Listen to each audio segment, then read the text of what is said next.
Welcome to the I Can't Sleep podcast, where I read random articles from across the web to bore you to sleep with my soothing voice. I'm your host, Benjamin Boster. Today's episode is from a Wikipedia article titled J.R.R. Tolkien. John Ronald Reuel Tolkien, January 3rd, 1892 to the 2nd of September, 1973, was an English writer and philologist. He was the author of the high fantasy works The Hobbit and The Lord of the Rings. From 1925 to 1945, Tolkien was the Rawlinson and Bosworth Professor of Anglo-Saxon and a Fellow of Pembroke College, both at the University of Oxford. He then moved within the same university to become the Merton Professor of English Language and Literature and Fellow of Merton College, and held these positions from 1945 until his retirement in 1959. Tolkien was a close friend of C.S. Lewis, a co-member of the informal literary discussion group, the Inklings. He was appointed a Commander of the Order of the British Empire by Queen Elizabeth II on the 28th of March, 1972.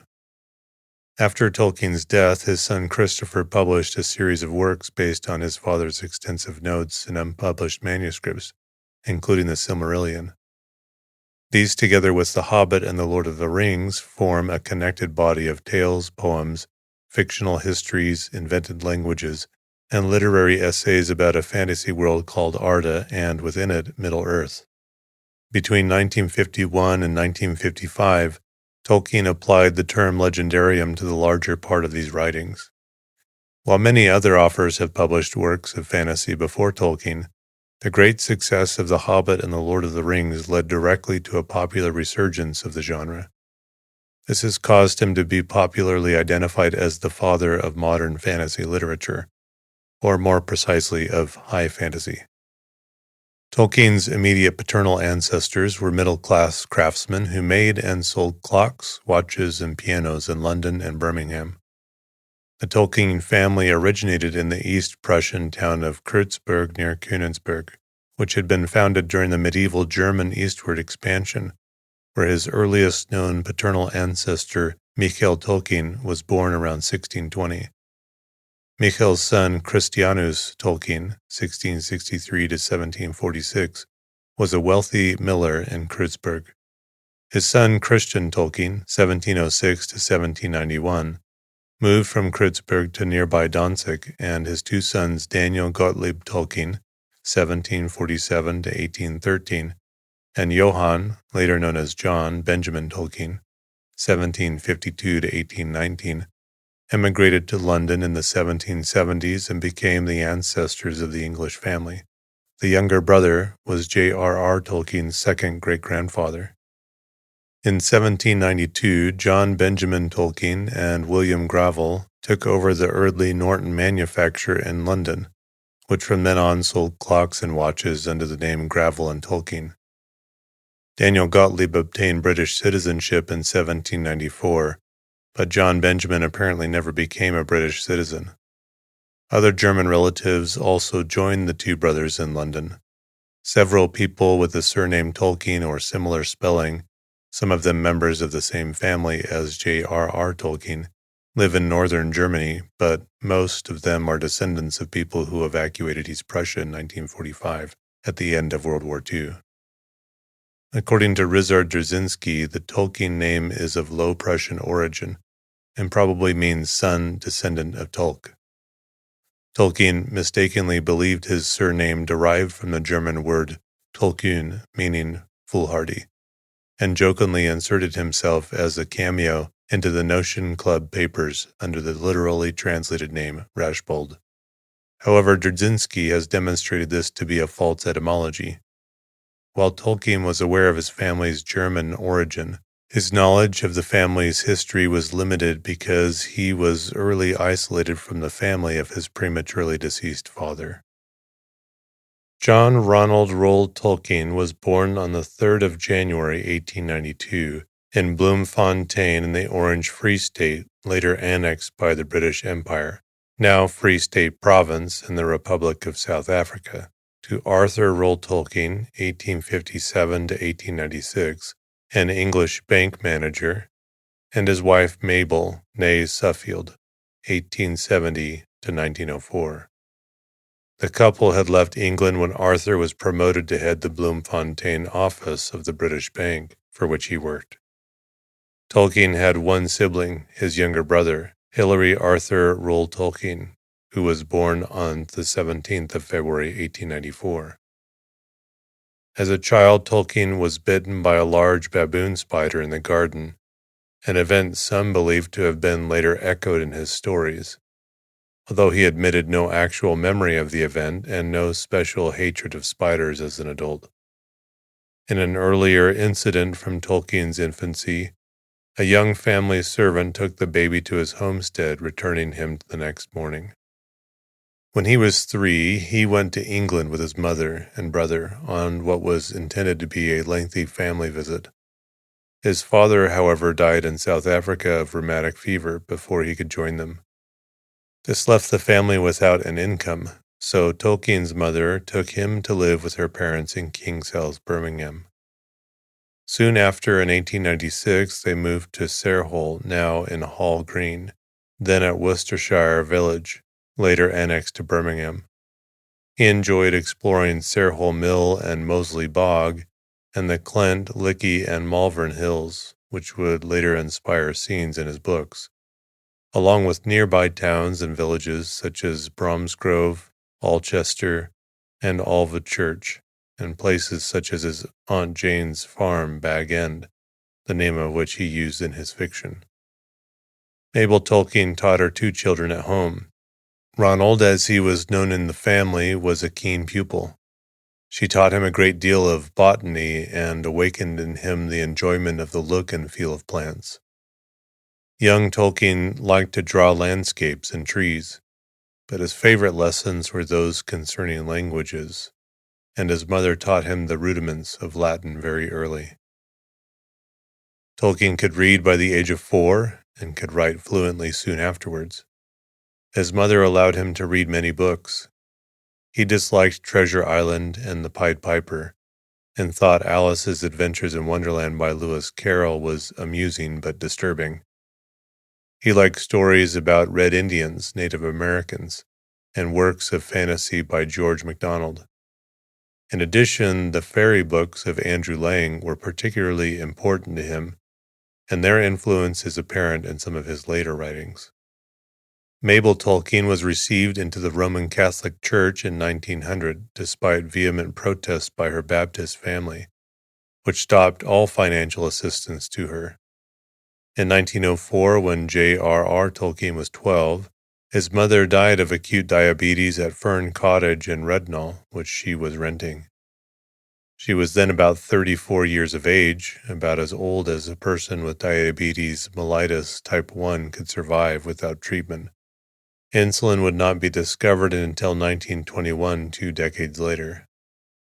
9 years after her death, Tolkien wrote, "My own dear mother was a martyr indeed, and it is not to everybody that God grants so easy a way to his great gifts as he did to Hilary and myself, giving us a mother who killed herself with labor and trouble to ensure us keeping the faith." Before her death, Mabel Tolkien had assigned the guardianship of her sons to her close friend, Father Francis Xavier Morgan of the Birmingham Oratory. He was assigned to bring them up as good Catholics. In a 1965 letter to his son Michael, Tolkien recalled the influence of the man whom he always called Father Francis. He was an upper-class Welsh Spaniard Tory, and seemed to some just a pottering old gossip. He was, and he was not. I first learned charity and forgiveness from him, and in the light of it pierced even the liberal darkness out of which I came, knowing more about Bloody Mary than the Mother of Jesus, who was never mentioned except as an object of wicked worship by the Romanists. After his mother's death, Tolkien grew up in the Edgbaston area of Birmingham and attended King Edward's School, Birmingham, and later St. Philip's School. In 1903, he won a foundation scholarship and returned to King Edward's. While in his early teens, Tolkien had his first encounter with a constructed language, Animalic, an invention of his cousins, Mary and Marjorie Incledon. At the time, he was studying Latin and Anglo-Saxon. Their interests in Animalic soon died away, but Mary and others, including Tolkien himself, invented a new and more complex language called Nevbosh. The next constructed language he came to work with, Nafaran, would be his own creation. Tolkien learned Esperanto sometime before 1909. Around June 10, 1909, he composed the Book of the Foxrook, a 16-page notebook where the earliest example of one of his invented alphabets appears. Short texts in his notebook are written in Esperanto. In 1911, while they were at King Edward's School, Tolkien and three friends, Rob Gilson, Geoffrey Bach-Smith, and Christopher Wiseman, formed a semi-secret society they called the TCBS. The initials stood for Tea Club and Borovian Society, alluding to their fondness for drinking tea in Barrow's stores near the school and secretly in the school library. After leaving school, the members stayed in touch, and in December 1914 they held a council in London at Wiseman's home. For Tolkien, the result of this meeting was a strong dedication to writing poetry. In 1911, Tolkien went on a summer holiday in Switzerland, a trip that he recollects vividly in a 1968 letter, noting that Bilbo's journey across the misty mountains, including the glissade down the slithering stones into the pine woods, is directly based on his adventures, as their party of 12 hiked from Interlaken to Lauterbrunnen and on to the camp in moraines beyond Mürren. 57 years later, Tolkien remembered his regret at leaving the view of the eternal snows of Jungfrau and Silberhorn, the Silvertine Celebdil of my dreams. They went across the Klein Scheidegg to Grindenwald, and on across the Gross Scheidegg of Maringen. They continued across the Grimsel Pass through the Upper Valais to Brigg, and on to the Aletsch Glacier and Zermatt. In October of the same year, Tolkien began studying at Exeter College, Oxford. He initially read classics, but changed his course in 1913 to English language and literature, graduating in 1915 with first-class honors. Among his tutors at Oxford was Joseph Wright, whose Primer of the Gothic Language had inspired Tolkien as a schoolboy. Courtship and marriage. At the age of 16, Tolkien met Edith Mary Bratt, who was 3 years his senior, when he and his brother Hilary moved into the boarding house where she lived in Duchess Road, Edgbaston. According to Humphrey Carpenter, Edith and Ronald took to frequenting Birmingham tea shops, especially one which had a balcony overlooking the pavement. There they would sit and throw sugar lumps into the hats of passers-by, moving to the next table when the sugar bowl was empty. With two people of their personalities and in their position, romance was bound to flourish. Both were orphans in need of affection, and they found that they could give it to each other. During the summer of 1909, they decided that they were in love. His guardian, Father Morgan, considered it altogether unfortunate that his surrogate son was romantically involved with an older Protestant woman. Tolkien wrote that the combined tensions contributed to his having muffed his exams. Morgan prohibited him from meeting, talking to, or even corresponding with Edith until he was 21. Tolkien obeyed this prohibition to the letter, with one notable early exception, over which Father Morgan threatened to cut short his university career if he did not stop. On the evening of his 21st birthday, Tolkien wrote to Edith, who was living with a family friend, C.H. Jessup, at Cheltenham. He declared that he had never ceased to love her and asked her to marry him. Edith replied that she had already accepted the proposal of George Field, the brother of one of her closest school friends. But Edith said she had agreed to marry Field only because she felt on the shelf and had begun to doubt that Tolkien still cared for her. She explained that, because of Tolkien's letter, everything had changed. On the 8th of January 1913, Tolkien traveled by train to Cheltenham and was met on the platform by Edith. The two took a walk into the countryside, sat under a railway viaduct, and talked. By the end of the day, Edith had agreed to accept Tolkien's proposal. She wrote to Field and returned her engagement ring. Field was dreadfully upset at first, and the Field family was insulted and angry. Upon learning of Edith's new plans, Jessup wrote to her guardian, "I have nothing to say against Tolkien. He is a cultured gentleman, but his prospects are poor in the extreme, and when he will be in position to marry I cannot imagine. Had he adopted a profession, it would have been different." Following their engagement, Edith reluctantly announced that she was converting to Catholicism at Tolkien's insistence.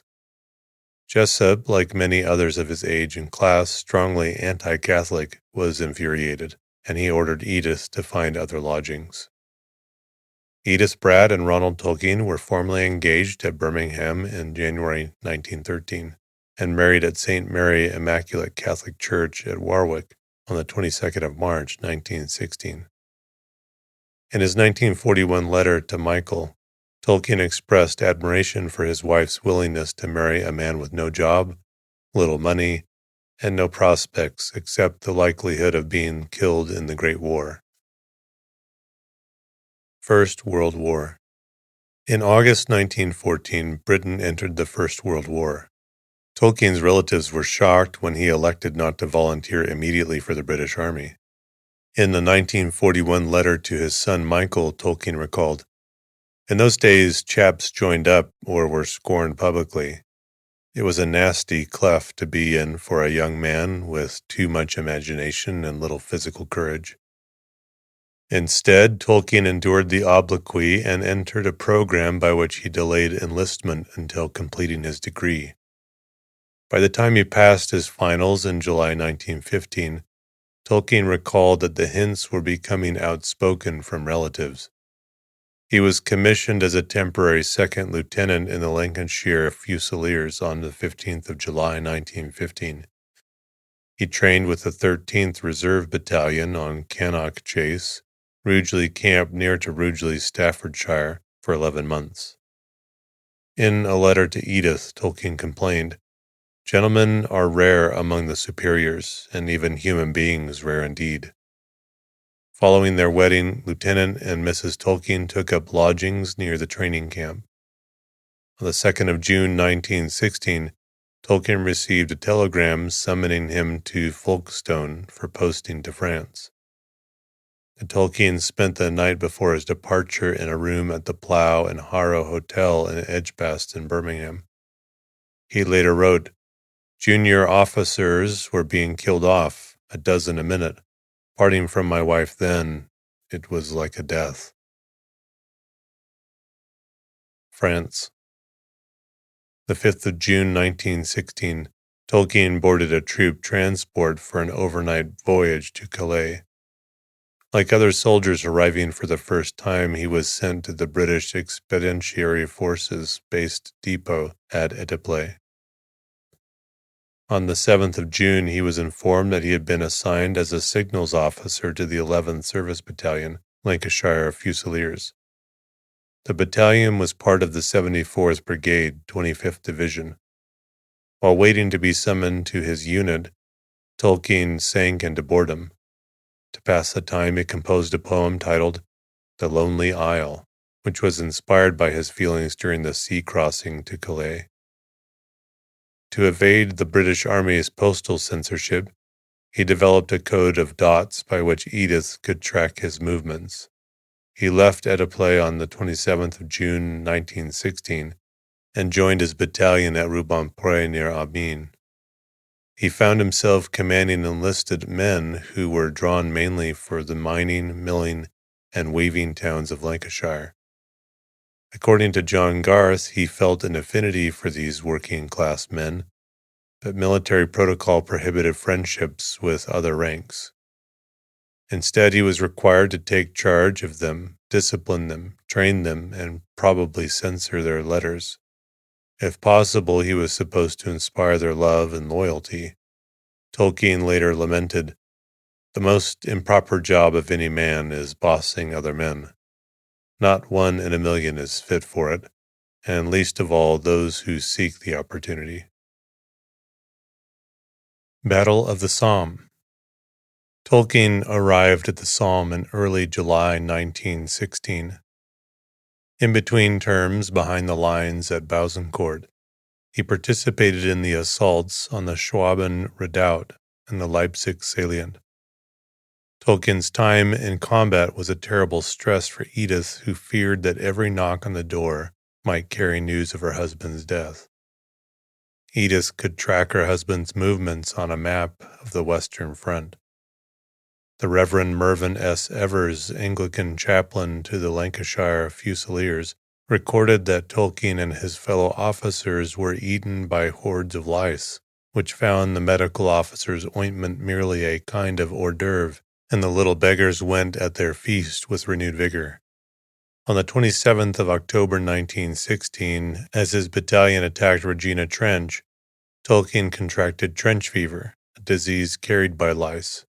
He was invalided to England on the 8th of November 1916. According to his children John and Priscilla Tolkien, in later years he would occasionally talk of being at the front, of the horrors of the first German gas attack, of the utter exhaustion and ominous quiet after a bombardment, of the whining scream of the shells and the endless march, always on foot, through a devastated landscape, sometimes carrying the men's equipment, as well as his own to encourage them to keep going. Some remarkable relics survive from that time: a trench map he drew himself, pencil-written orders to carry bombs to the fighting line. Many of his dearest school friends were killed in the war. Among their number were Rob Gilson of the Tea Club and Barrovian Society, who was killed on the first day of the Somme while leading his men in the assault on Beaumont Hamel. Fellow TCBS member Jeffrey Smith was killed during the battle when a German artillery shell landed on the first aid post. Tolkien's battalion was almost completely wiped out following his return to England. According to John Garth, Kitchener's army, in which Tolkien served, at once marked existing social boundaries and counteracted the class system by throwing everyone into a desperate situation together. Tolkien was grateful, writing that it had taught him a deep sympathy and feeling for the Tommy, especially the plain soldier from the agricultural counties. Home front. A weak and emaciated Tolkien spent the remainder of the war alternating between hospitals and garrison duties, being deemed medically unfit for general service. During his recovery in a cottage in Little Heywood, Staffordshire, he began to work on what he called the Book of Lost Tales, beginning with The Fall of Gondolin. Lost Tales represented Tolkien's attempt to create a mythology for England, a project he would abandon without ever completing. Throughout 1917 and 1918, his illness kept recurring, but he had recovered enough to do home service at various camps. It was at this time that Edith bore their first child, John Francis Roll Tolkien.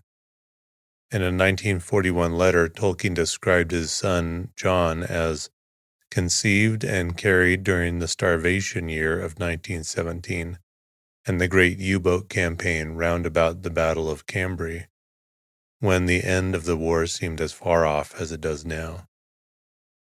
Tolkien was promoted to the temporary rank of lieutenant on the 6th of January 1918. When he was stationed at Kingston upon Hull, he and Edith went walking in the woods at nearby Roos, and Edith began to dance for him in a clearing among the flowering hemlock. After his wife's death in 1971, Tolkien remembered, "I never called Edith Luthien, but she was the source of the story that in time became the chief part of the Silmarillion. It was first conceived in a small woodland glade filled with hemlocks at Roos in Yorkshire, where I was for a brief time in command of an outpost of the Humber garrison in 1917. She was able to live with me for a while. In those days her hair was raven, her skin clear, her eyes brighter than you have seen them, and she could sing and dance. But the story has gone crooked, and I am left, and I cannot plead before the inexorable Mandos. On the 16th of July 1919, Tolkien was taken off active service at Fovant and Salisbury Plain with a temporary disability pension. Academic and writing career. On the 3rd of November 1920, Tolkien was demobilized and left the army, retaining his rank of lieutenant. His first civilian job after World War I was at the Oxford English Dictionary, where he worked mainly on the history and etymology of words of Germanic origin beginning with the letter W. In 1920, he took up a post as reader in English language at the University of Leeds, becoming the youngest member of the academic staff there. While at Leeds, he produced a Middle English vocabulary and a definitive edition of Sir Gawain and the Green Knight with E.V. Gordon. Both became academic standard works for several decades. He translated Sir Gawain, Pearl, and Sir Orfeo.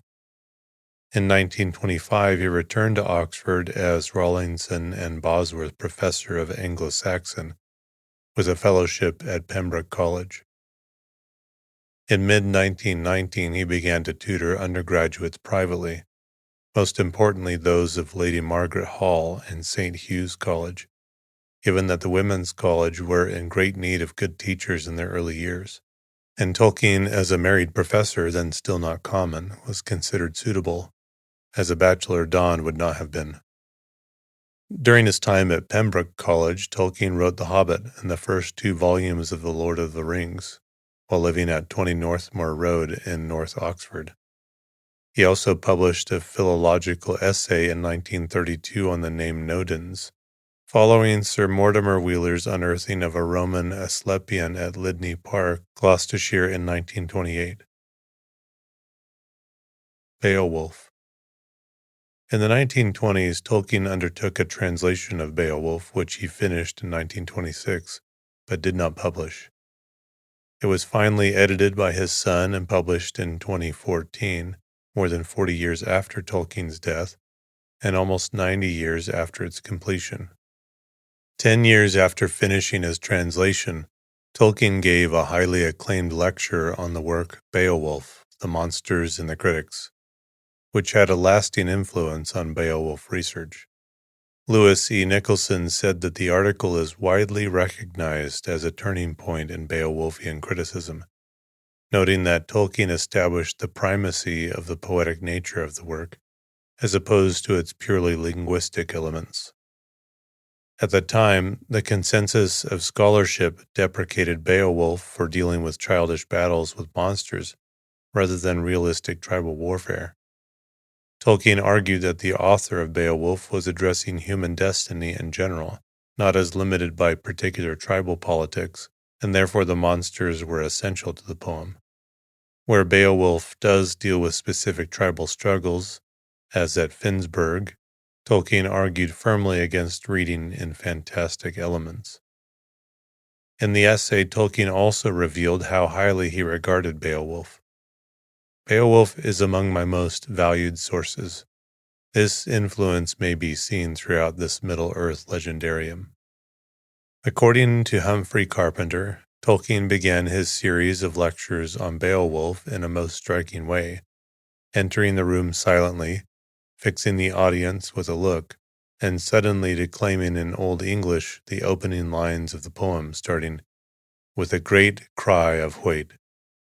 It was a dramatic impersonation of an Anglo-Saxon bard in a mead hall, and it made the students realize that Beowulf was not just a set text, but a powerful piece of dramatic poetry. Decades later, W. H. Auden wrote to his former professor, thanking him for the unforgettable experience of hearing him recite Beowulf, and stating, "The voice was the voice of Gandalf." Second World War. In the run-up to the Second World War, Tolkien was earmarked as a code breaker. In January 1939, he was asked to serve in the cryptographic department of the Foreign Office in the event of national emergency. Beginning on the 27th of March, he took an instructional course at the London HQ of the Government Code and Cipher School. He was informed in October that his services would not be required. In 1945, Tolkien moved to Merton College, Oxford, becoming the Merton Professor of English Language and Literature, in which post he remained until his retirement in 1959. He served as an external examiner for University College Galway, now NUI Galway, for many years. In 1954, Tolkien received an honorary degree from the National University of Ireland, of which University College Galway was a constituent college. Tolkien completed The Lord of the Rings in 1948, close to a decade after the first sketches. Family. The Tolkiens had 4 children: John Francis Roll Tolkien, 17th of November 1917 to the 22nd of January 2003. Michael Hilary Roll Tolkien, 22nd of October 1920 to the 27th of February 1984. Christopher John Roll Tolkien, 21st of November 1924 to 16th of January 2020. And Priscilla Mary Ann Roll Tolkien, 18th of June 1929 to 28th of February 2022. Tolkien was very devoted to his children and sent them illustrated letters from Father Christmas when they were young. Retirement. During his life and retirement from 1959 up to his death in 1973, Tolkien received steadily increasing public attention and literary fame. In 1961, his friend C.S. Lewis even nominated him for the Nobel Prize in Literature. The sales of his books were so profitable that he regretted that he had not chosen early retirement. In a 1972 letter, he deplored having become a cult figure, but admitted that even the nose of a very modest idol cannot remain entirely untickled by the sweet smell of incense. Fan attention became so intense that Tolkien had to take his phone number out of the public directory, and eventually he and Edith moved to Bournemouth, which was then a seaside resort, patronized by the British upper middle class. Tolkien's status as a best-selling author gave them easy entry into polite society, but Tolkien deeply missed the company of his fellow Inklings. Edith, however, was overjoyed to step into the role of a society hostess, which had been the reason that Tolkien selected Bournemouth in the first place. The genuine and deep affection between Ronald and Edith was demonstrated by their care about the other's health, in details like wrapping presents, and the generous way he gave up his life at Oxford so she could retire to Bournemouth, and in her pride in his becoming a famous author. They were tied together, too, by love for their children and grandchildren. In his retirement, Tolkien was a consultant and translator for the Jerusalem Bible, published in 1966. He was initially assigned a larger portion to translate, but due to other commitments only managed to offer some criticisms of other contributors and a translation of the Book of Jonah. Final years. Edith died on the 29th of November 1971 at the age of 82. Ronald returned to Oxford, where Merton College gave him convenient rooms near the High Street. He missed Edith, but enjoyed being back in the city.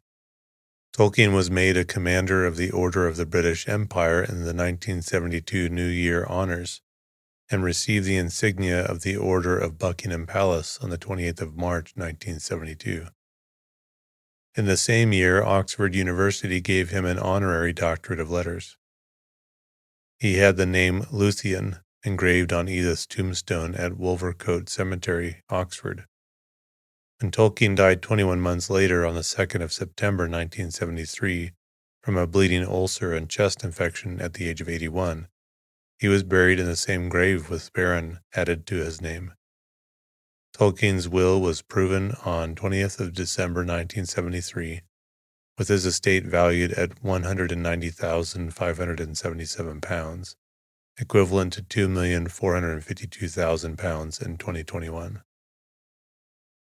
Views. Religion. Tolkien's Catholicism was a significant factor in C.S. Lewis's conversion from atheism to Christianity, although Tolkien was dismayed that Lewis chose to join the Church of England. He once wrote to Rainer Unwin's daughter Camilla, who wished to know the purpose of life, that it was to increase according to our capacity, our knowledge of God by all the means we have, and to be moved by it to praise and thanks. He had a special devotion to the Blessed Sacrament, writing to his son Michael that in the Blessed Sacrament you will find romance, glory, honor, fidelity, and the true way of all your loves upon earth, and more than that. He accordingly encouraged frequent reception of the Holy Communion, again writing to his son Michael that the only cure for sagging of fainting faith is communion. He believed the Catholic Church to be true most of all because of the pride of place and the honor in which it holds the Blessed Sacrament.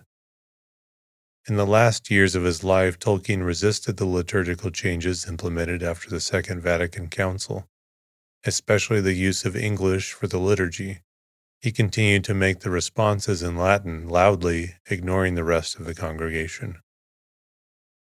Race. Tolkien's fantasy writings have often been accused of embodying a racist attitude. Scholars have noted that he was influenced by Victorian attitudes to race and to a literary tradition of monsters, and that he was anti-racist in peacetime and during the World Wars. With the late 19th century background of eugenics and a fear of moral decline, some critics saw the mention of race mixing in The Lord of the Rings as embodying scientific racism. Other commentators saw in Tolkien's orcs a reflection of wartime propaganda caricatures of the Japanese. Critics have noted, too, that the work embodies a moral geography, with good in the West, evil in the East.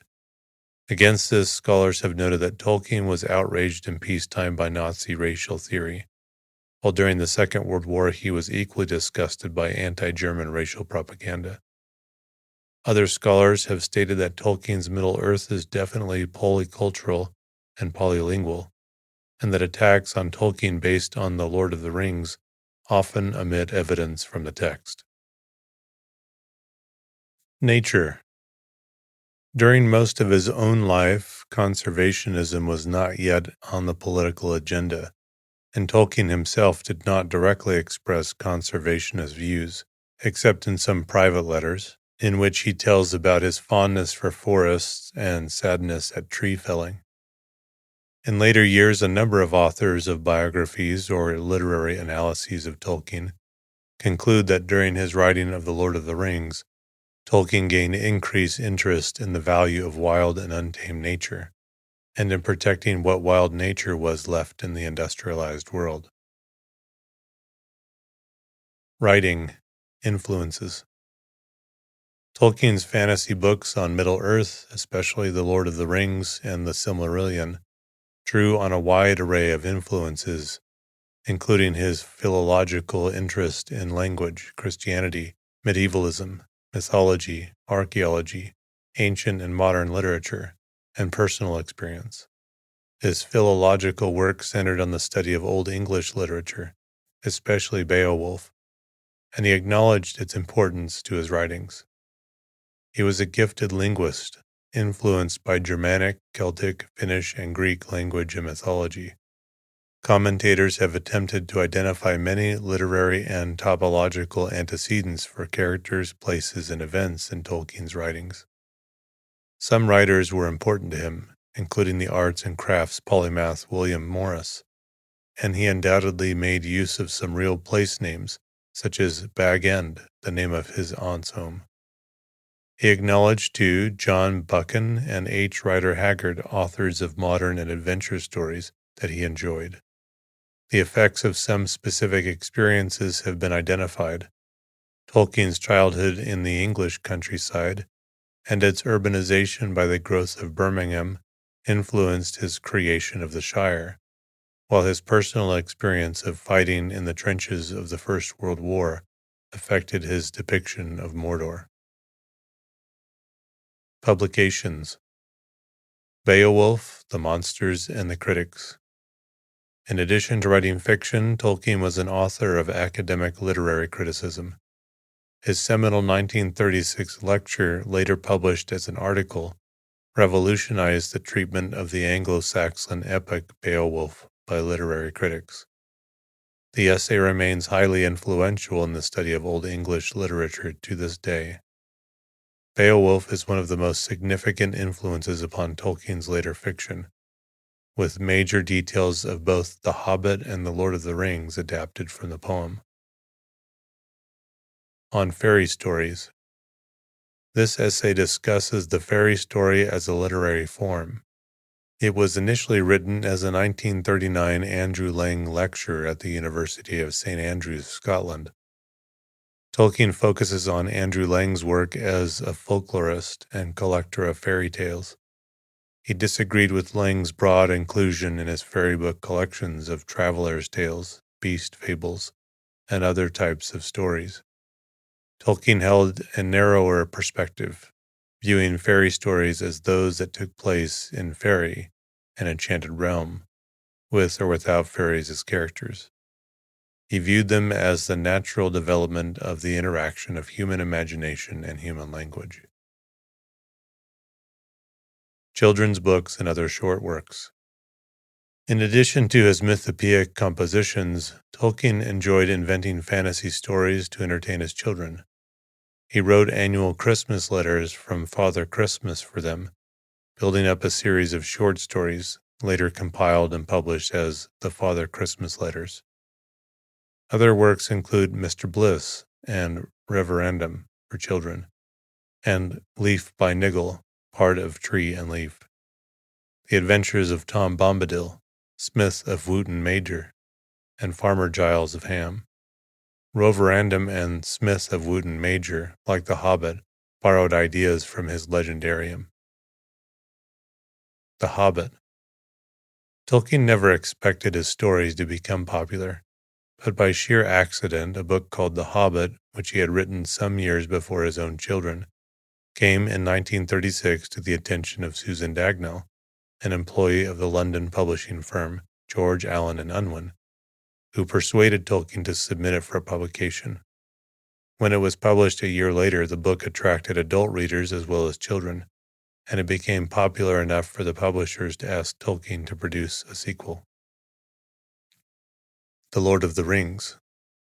The request for a sequel prompted Tolkien to begin what became his most famous work, the epic novel The Lord of the Rings, originally published in 3 volumes in 1954 to 1955. Tolkien spent more than 10 years writing the primary narrative and appendices for The Lord of the Rings, during which time he received the constant support of the Inklings, in particular his closest friend C.S. Lewis, the author of the Chronicles of Narnia. Both The Hobbit and The Lord of the Rings are set against the background of the Silmarillion, but in a time long after. Tolkien at first intended The Lord of the Rings to be a children's tale in the style of The Hobbit, but it quickly grew darker and more serious in the writing. Though a direct sequel to The Hobbit, it addressed an older audience, drawing on the immense backstory of Beleriand that Tolkien had constructed in previous years, and which eventually saw posthumous publications in the Silmarillion and other volumes. Tolkien strongly influenced the fantasy genre that grew up after the book's success. The Lord of the Rings became immensely popular in the 1960s, and has remained so ever since, ranking as one of the most popular works of fiction of the 20th century, judged by both sales and reader surveys. In the 2003 Big Read survey conducted by the BBC, The Lord of the Rings was found to be the UK's best-loved novel. Australians voted The Lord of the Rings my favourite book in a 2004 survey conducted by the Australian ABC. In a 1999 poll of Amazon.com customers, The Lord of the Rings was judged to be their favorite book of the millennium. In 2002, Tolkien was voted the 92nd greatest Briton in a poll conducted by the BBC, and in 2004 he was voted 35th in the SABC3's The Great South Africans, the only person to appear in both lists. His popularity is not limited to the English-speaking world. In a 2004 poll inspired by UK's Big Read survey, about 250,000 Germans found The Lord of the Rings to be their favorite work of literature.